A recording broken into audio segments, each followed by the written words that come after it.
Welcome back, everyone.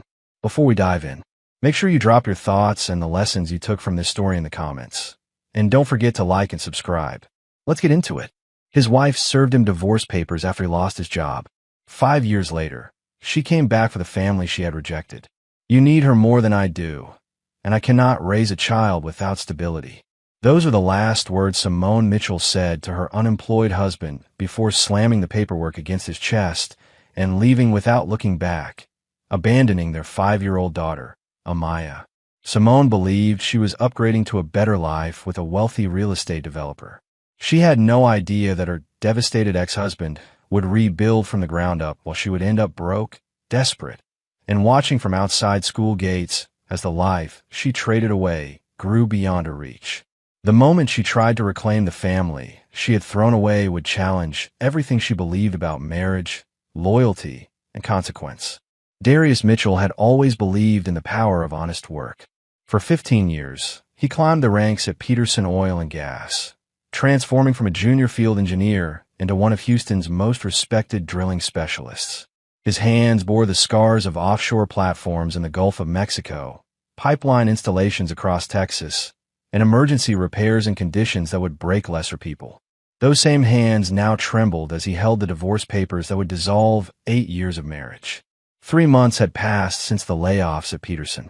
3 months since market volatility claimed his position along with 47 others. 3 months of watching his wife transform from a supportive partner into someone he did not recognize. The change had been gradual, like watching paint peel in the Texas sun.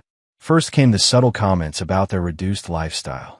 Then the not-so-subtle comparisons to neighbors who still maintained country club memberships and luxury car payments. Finally, the complete withdrawal of affection, conversation, and hope. Now she stood before him in their living room, a space they had furnished together with such excitement when Amaya was born, delivering the final blow with surgical precision. "I have already spoken with my attorney," Simone continued, her voice carrying the tone she once reserved for difficult clients at her interior design firm. "The papers are straightforward. I am not asking for alimony, and I am leaving Amaya with you." The words hit him like a physical force. "Leaving Amaya?" "Simone, she is our daughter." She adjusted the designer handbag he had never seen before. "I cannot raise a child without financial stability. You need her more than I do, and frankly, I cannot handle the stress of single motherhood on top of everything else." Darius's mind reeled.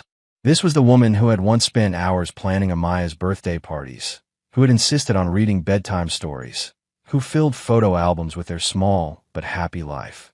"Where will you go?" For the first time, something flickered across Simone's features, perhaps guilt, perhaps relief. "I have been seeing someone who can provide the life I deserve. Dorian Cole." The name fell from Simone's lips like a verdict. Everyone in Houston real estate circles knew Dorian Cole, the divorce developer whose face appeared on billboards advertising million-dollar penthouses in Dallas. Dorian could afford to buy and discard lives like Darius's without checking his bank balance. 6 months, Simone continued, clinical. "I met him during the Riverside Tower staging project. He offered me something you never could. Security." The timeline landed like a punch. 6 months ago, Darius had still been employed.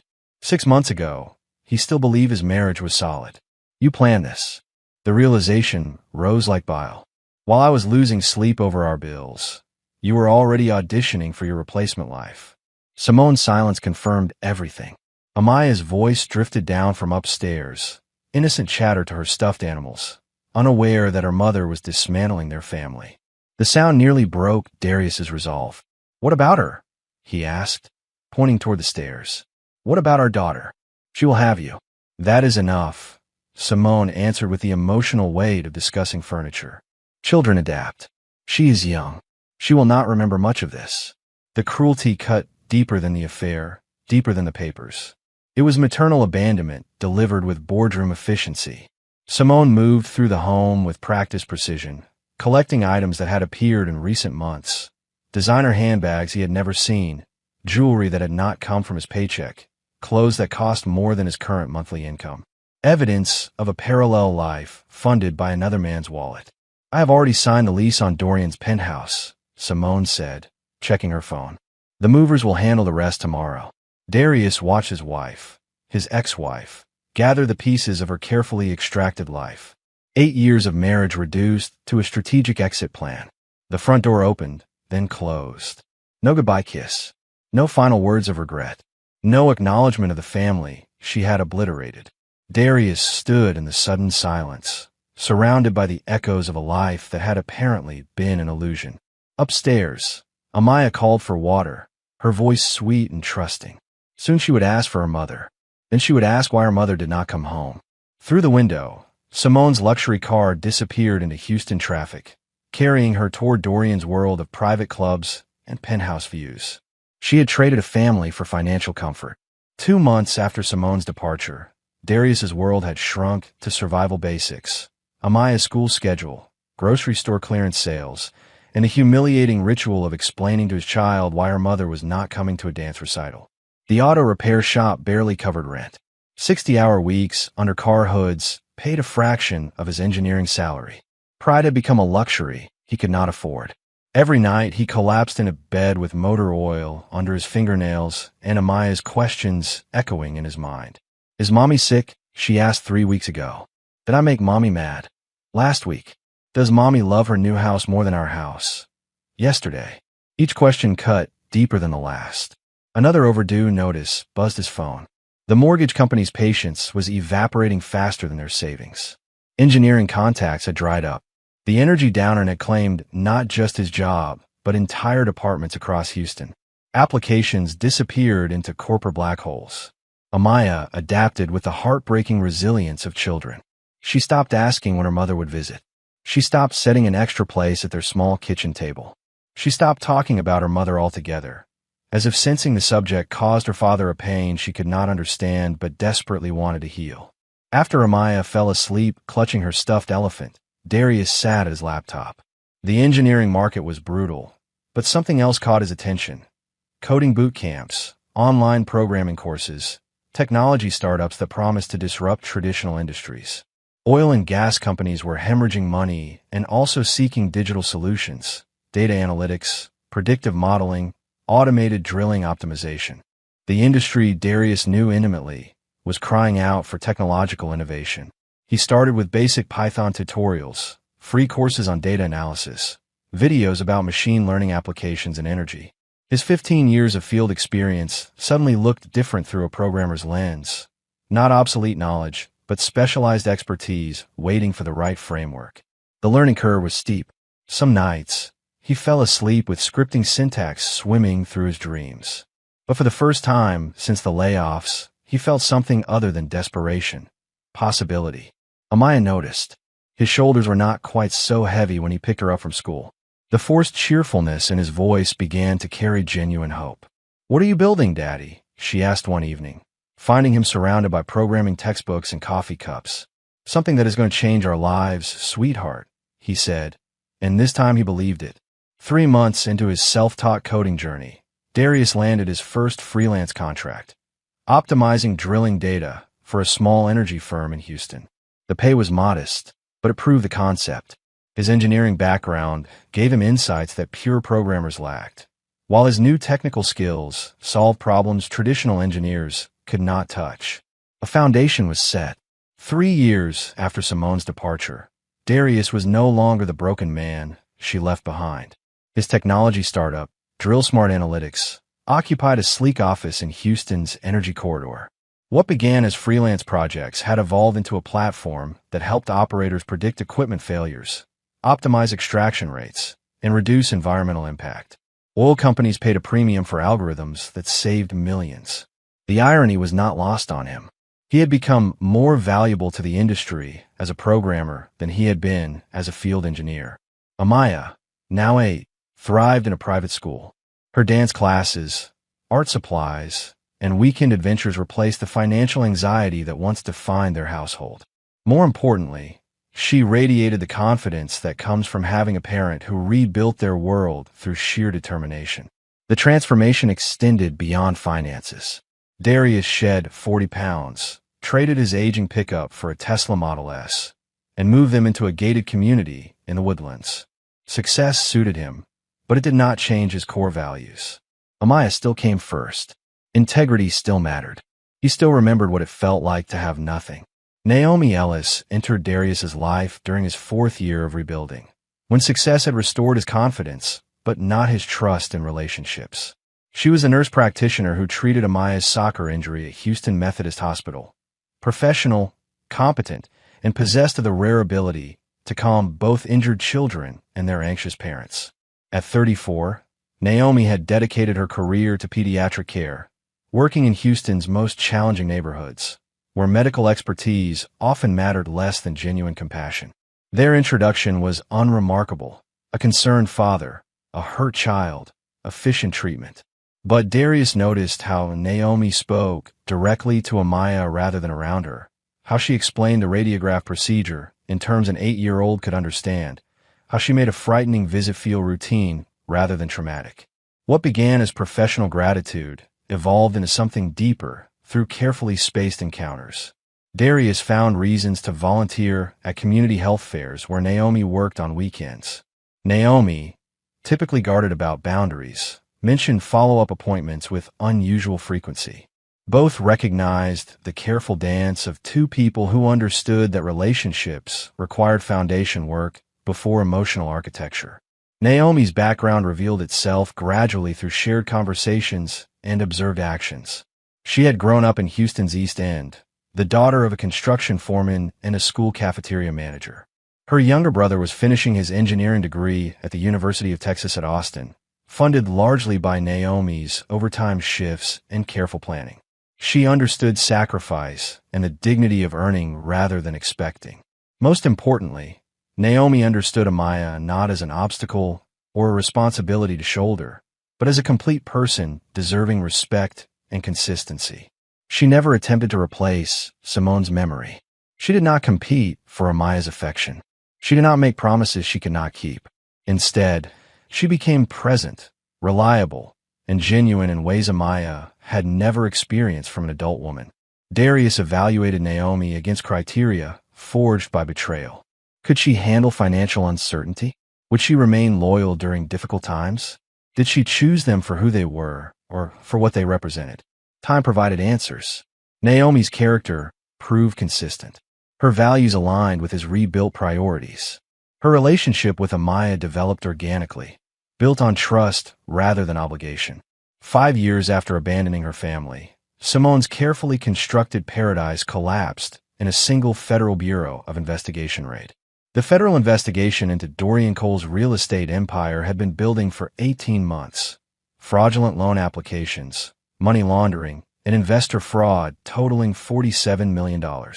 When the handcuffs clicked around Dorian's wrists in their Dallas penthouse, Simone discovered the luxury lifestyle she had chosen was built on quicksand. Within 72 hours, federal marshals seized everything: the penthouse, the cars, the jewelry, the designer clothes, all evidence in a federal case. Simone stood on a Dallas sidewalk with a single suitcase, watching her 5-year fantasy loaded into government trucks. Dorian's attorney delivered the final blow. She was not a victim, but a potential co-conspirator. Her name appeared on multiple fraudulent documents. Her interior design firm had been used to launder money through inflated invoices. She faced potential federal charges unless she cooperated fully with investigators. The media coverage was merciless. Her photograph appeared alongside Dorian's in newspapers across Texas. Former friends stopped returning calls. The country club membership was revoked. Desperate and alone, Simone made the drive she had sworn she would never make. Back to Houston, back to the family she had discarded when they became inconvenient. Her first shock came at the old address in Katy. New owners had already moved in. Darius and Amaya were gone, leaving no forwarding address. 3 days of frantic searching followed. Social media yielded nothing. Darius maintained no public profiles. The auto repair shop where he had worked briefly had closed years earlier. School district records were confidential.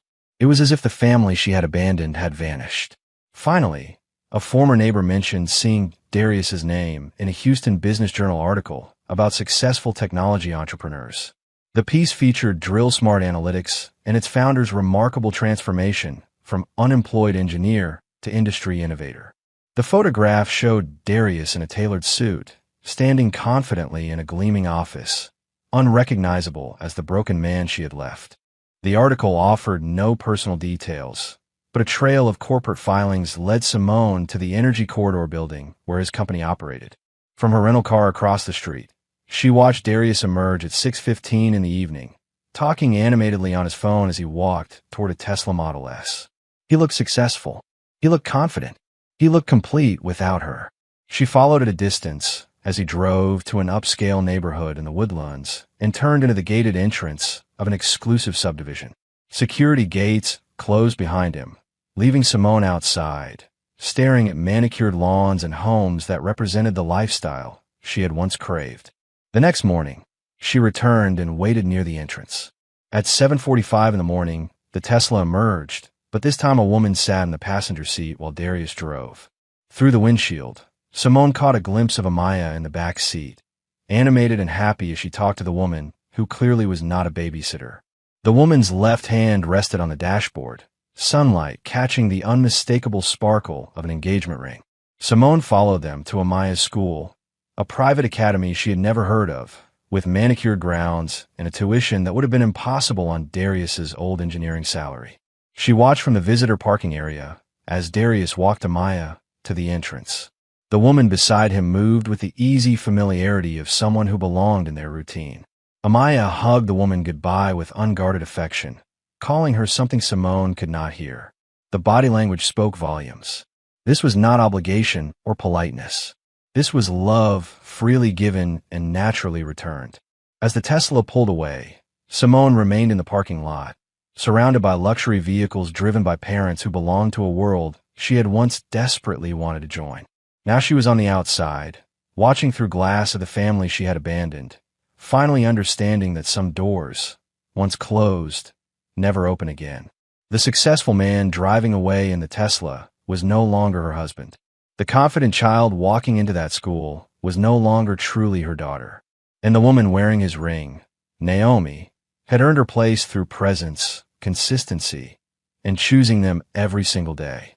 2 days later, Simone found her courage in the pickup line. She approached Darius as he waited beside the Tesla, other parents chatting about soccer schedules and vacation plans. Up close, the transformation was even more striking. Designer clothes, confident posture, the bearing of a man who controlled his destiny rather than being controlled by circumstance. Darius. Her voice barely carried over the afternoon chatter.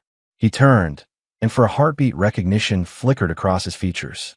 Not warmth, recognition, the way someone might acknowledge a former colleague whose name they could not quite remember. Simone, he said. His tone held no emotion, no surprise, no anger. It was an acknowledgement of an unexpected encounter. I need to talk to you about Amaya. About us. There is no us, he replied without hesitation. There was no cruelty in his voice, only fact. And Amaya has a mother. Before Simone could respond, the school doors opened and children poured out. Amaya appeared, backpack bouncing, heading straight for Darius with the uninhibited joy of a child secure in unconditional love. Daddy, Mom is picking me up tomorrow because you have that big meeting, right? That is right, sweetheart, Darius said, his voice transforming completely when he addressed his daughter. Warm, patient, devoted. Amaya's eyes found Simone, studying her with polite curiosity. There was no recognition, no instinctive connection, only the mild interest a 10-year-old might show toward any adult near a father. Amaya, Darius said carefully. This is Simone, your biological mother. The words landed like a blow. Biological mother. Not mommy. Not even your mother. A clinical term that reduced Simone to genetic contribution rather than emotional significance. Amaya extended her hand with impeccable manners. Nice to meet you. Her own child spoke to her like a stranger being introduced at a social function. I made mistakes, Simone whispered, her voice cracking. I want to fix things. I want to come home. Darius's expression did not change. When I needed a wife, you chose wealth. When Amaya needed a mother, you chose freedom. We built something beautiful from what you left behind. We will not let you destroy it again. She is my daughter, Simone said, desperation rising. She is Naomi's daughter now, Darius answered, unflinching. Naomi earned that title through bedtime stories and scraped knees and dance recitals you missed, through years of being present. Amaya looked between them, sensing adult tensions beyond her comprehension, but completely secure in her father's protection. "We need to go," Darius said, opening the car door. "Amaya has violin lessons."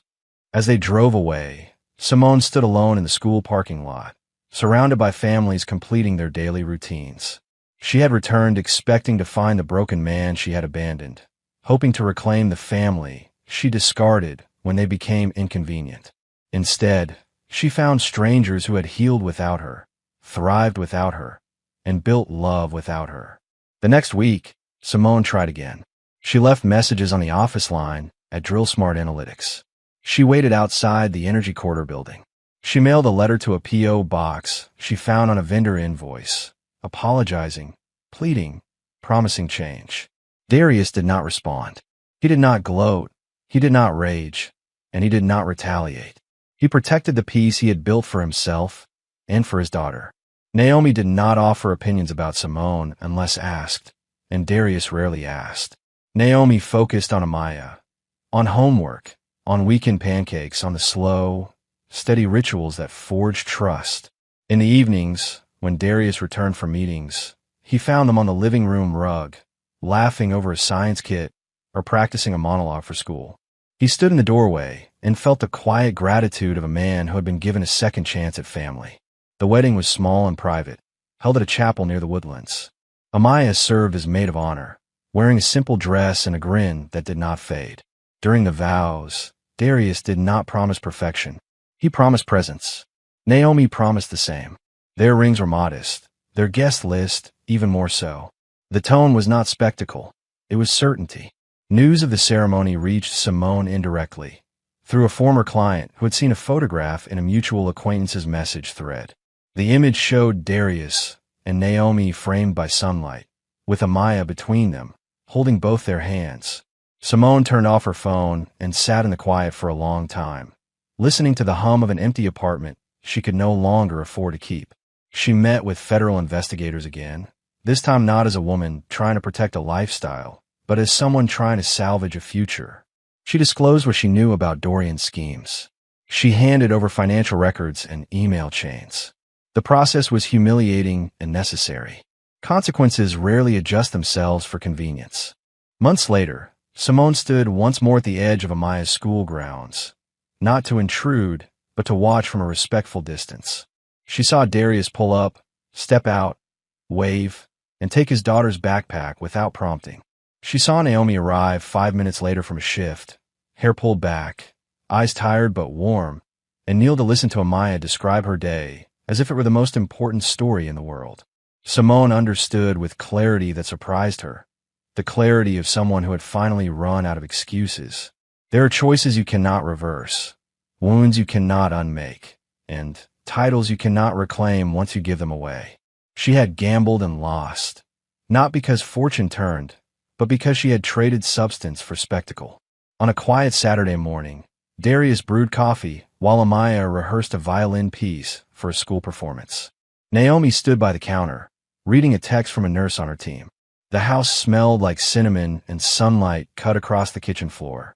Darius reached for Naomi's hand, and she squeezed back. Amaya glanced up, saw the gesture, and smiled to herself before returning to the music. Darius still remembered the night Simone left. He remembered the hollow quiet and the stack of overdue notices. He remembered motor oil under his nails and the glow of a laptop screen that felt like the only light left in the world. He remembered Amaya's questions. He remembered the day he decided that if the industry he knew so well was changing, then so would he. He also remembered the moment he first saw Naomi kneel beside a hospital bed and talk to his daughter, as if the little girl's fear mattered more than schedules or protocols. He remembered the first time he laughed without forcing it, the first time he slept through the night, the first time Amaya described Naomi as mom without being prompted or corrected, because the word had finally found the right place to land. Simone still lived in Houston. She took a smaller apartment and more modest clients. She completed her cooperation agreement and waited for the next hearing. When she thought of Amaya, she tried not to imagine alternative endings. She tried, instead, to accept the one she had written with her choices. Darius did not hate Simone. Hate would have required energy he preferred to spend elsewhere. On Amaya's lessons, on Naomi's laughter in the kitchen, on the team at Drill Smart Analytics solving another stubborn problem. He simply refused to open the door again to someone who had shown him, and their daughter, what she would do when the wind shifted. Some stories do not end with fireworks, but with the quiet solidity of a life that holds. That afternoon, Darius and Naomi sat in folded chairs in a school auditorium while Amaya played her piece. When she finished, she searched the crowd for them, found their faces, and lifted her chin with pride. Darius clapped until his palms stung. Naomi wiped a tear and laughed at herself. Outside, beneath the broad shade of a live oak, Amaya ran to them. "How was it?" she asked, breathless and hopeful. "It was perfect," Naomi said. Darius nodded, unable to add anything that did not sound small compared to the truth of it. They walked to the car together, 3 people moving at the same pace, the kind of rhythm that only comes from choosing one another again and again. On the far side of the parking lot, Simone stood by a low wall, unseen by the 3 of them. She watched the way Darius carried the case, the way Naomi steadied Amaya's elbow without thinking about it, the way the child leaned into the hand that had earned the title. Simone lowered her eyes, stepped back into the shade, and did not call out. Some doors, once closed, remain closed. If you enjoyed this story, please like, comment, and share this video with your friends. Subscribe and turn on the notification bell so you never miss a powerful story drop.